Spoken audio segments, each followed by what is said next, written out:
Less than 2 weeks before his execution, a death row inmate is getting support from state lawmakers and advocates. Robert Roberson was convicted of killing his 2-year-old daughter in 2003. Now supporters are calling for the state to stop his execution. Daniel Perot shows us the final attempt to save Roberson's life. Underneath the beating sun, "Do not execute an innocent man, please!" Advocates and supporters bringing some light to Robert Roberson's case.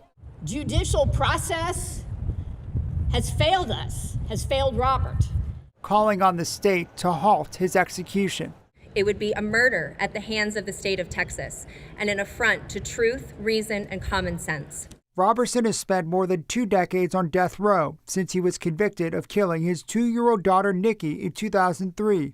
Prosecutors said she died from shaken baby syndrome, but Roberson's supporters argued that science behind the diagnosis has since been discredited. Former lead detective Brian Wharton says he now believes they got it wrong. All of us made mistakes which have put an innocent man in danger of execution. 10 years ago, Josh Burns was convicted of shaken baby syndrome in Michigan. Last year, he was exonerated. To be accused of that is just soul-crushing. Now a Texan, Burns says he feels a duty to speak out and support Roberson.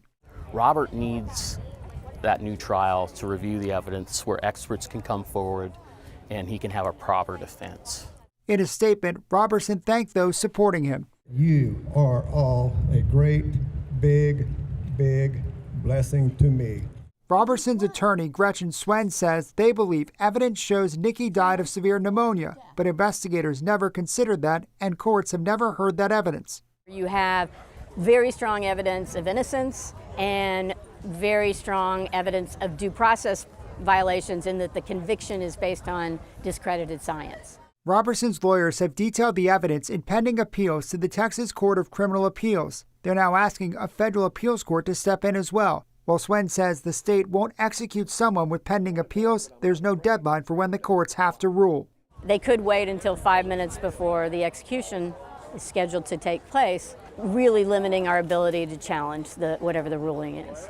With the eyes of the world watching, Roberson's team considering their final options, with his life hanging in the balance. In Austin, Daniel Perot, KVUE News.